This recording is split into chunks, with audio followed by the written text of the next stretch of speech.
courtroom fell silent as my in-laws made their grand entrance. Eleanor and Richard Harrison, dressed in expensive mourning clothes 3 months after their son's death, swept down the aisle like royalty coming to claim their throne. "Keep your head up," my lawyer whispered. "Remember what James wanted." I nodded, squeezing my 8-year-old daughter Lisa's hand. She looked so much like her father, same dark curls, same determined chin. The chin she'd inherited from the Harrisons, though they'd probably deny it now. "All rise." The bailiff called as Judge Martinez entered the courtroom. Eleanor shot me a smug look as we stood. She'd spent the last 3 months telling anyone who would listen that I was an unfit mother, that I couldn't be trusted with James's fortune, that the money should go to them to properly manage for their granddaughter. "Case number 2025 CV 1842, the clerk announced.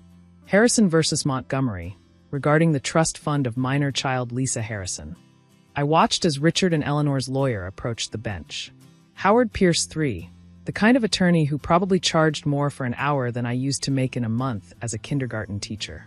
"Your Honor," Pierce began, his voice dripping with practiced concern, "this is a simple matter of protecting a child's inheritance from potentially unwise management." My lawyer, Sarah Chin, stood up. "Objection, Your Honor. Counsel is attempting to prejudice the court with unfounded implications about my client's financial capability." "Sustained," Judge Martinez said. "Mr. Pierce, stick to the facts." Pierce smoothed his tie. "The facts, Your Honor, are these. James Harrison left his daughter a trust fund worth approximately $12 million. The child's grandparents, my clients, believe this fortune should be managed by the Harrison Family Trust, not by—" He paused dramatically, a kindergarten teacher. I felt Lisa's hand tighten in mine. She might be only 8, but she understood what was happening. Her beloved grandparents were trying to take away not just her inheritance, but her connection to her father. "Ms. Chun," the judge prompted. Sarah stood, her simple suit a stark contrast to Pierce's bespoke ensemble. "Your Honor, this case isn't about Mrs. Montgomery's profession. It's about a father's clear wishes for his daughter's future, and about a grieving family trying to maintain control through financial manipulation." Eleanor made a small sound of outrage.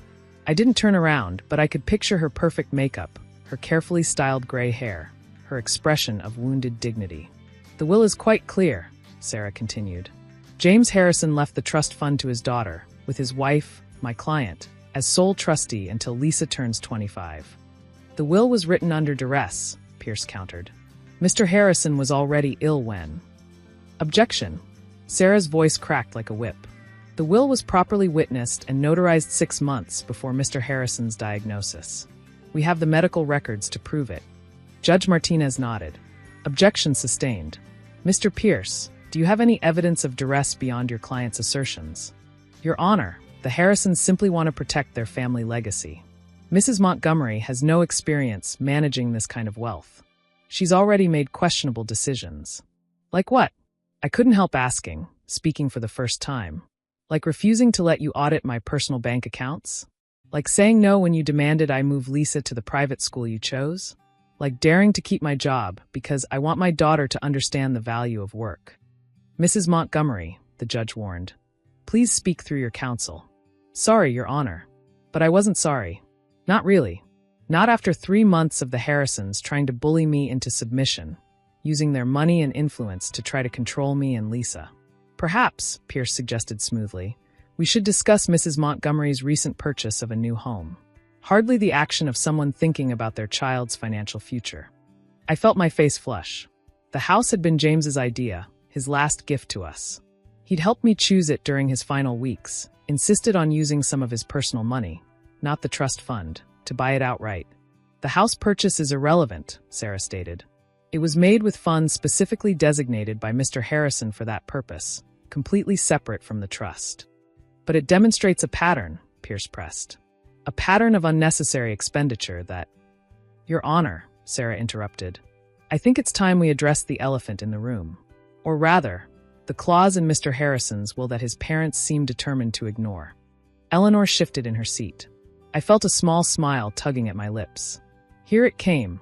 The reason I'd stayed calm through all their accusations and manipulations. "What clause?"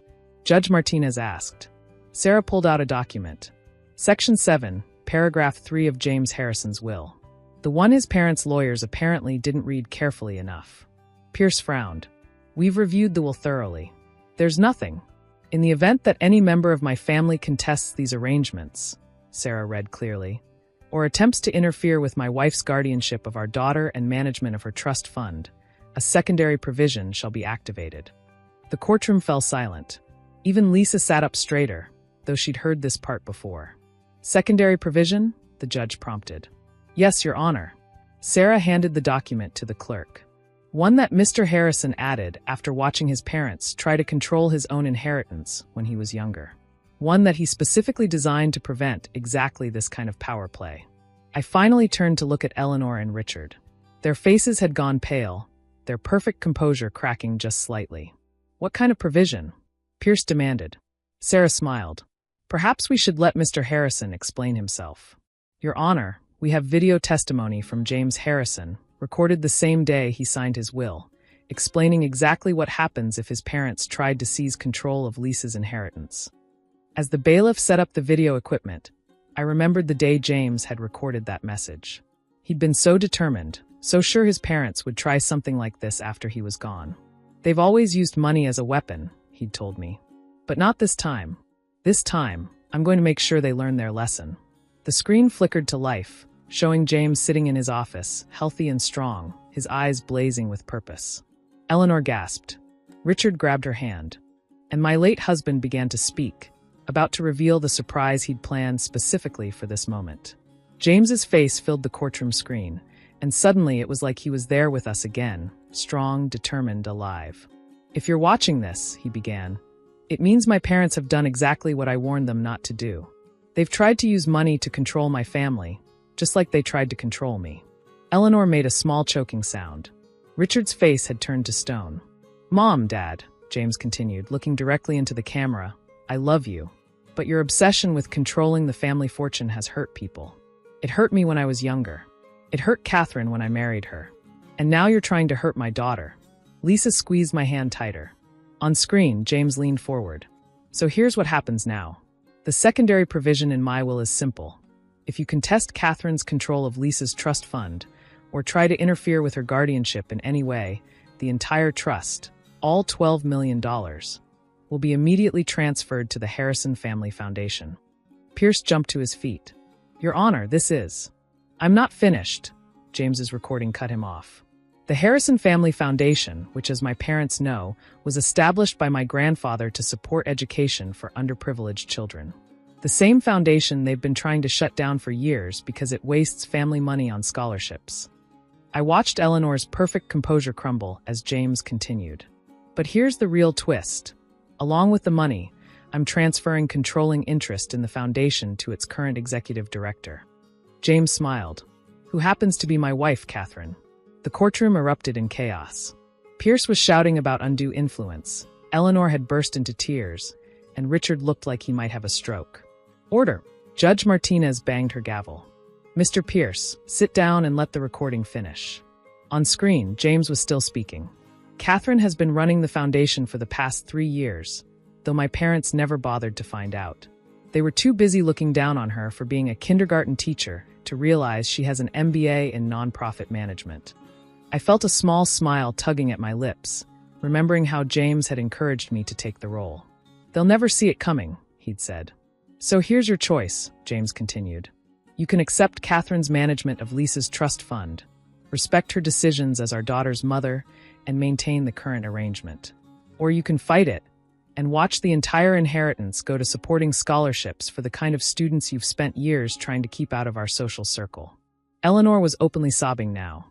Richard had his head in his hands. And one more thing, James added. If you choose to fight and lose the money to the foundation, you should know that Catherine has full discretion over the scholarship program, including the power to name the scholarships after anyone she chooses. I pulled out my phone, showing the mock-up I'd had designed months ago. The Eleanor and Richard Harrison Scholarship for first-generation college students. Richard's face went from red to purple. The choice is yours, James concluded. But remember, this time, you're not just fighting Catherine. You're fighting me, and I learned all my best moves from watching you. The screen went dark. Judge Martinez cleared her throat. Well, that was illuminating. Mr. Pierce, Do your clients wish to proceed with their petition? Pierce turned to the Harrisons, who were huddled together whispering frantically. After a moment, he stood. Your Honor, in light of this new information, my clients would like to request a brief recess to confer. No. Eleanor's voice cut through the courtroom. She stood up, smoothing her designer dress. No more delays. No more fighting. She walked to where Lisa and I were sitting, her Louboutin heels clicking on the courtroom floor. Catherine, she said softly, I owe you an apology. Several apologies, actually.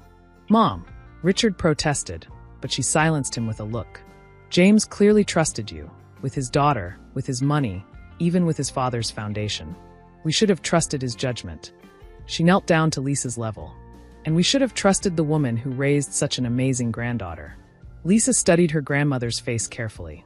Does this mean you'll stop being mean to Mom? Eleanor flinched. Yes, sweetheart. It does. Then I forgive you, Lisa said simply. That's what Dad would want. I watched as tears filled Eleanor's eyes. Real tears this time, not the calculated ones from earlier. Your Honor, Pierce said, my clients wish to withdraw their petition, completely and permanently. Judge Martinez nodded. Petition dismissed.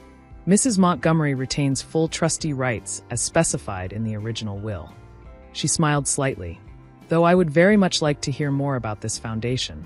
1 month later, I sat in my office at the Harrison Family Foundation, reviewing scholarship applications.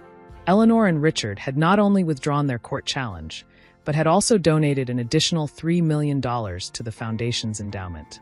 Consider it an apology, Eleanor had said. And perhaps a new beginning?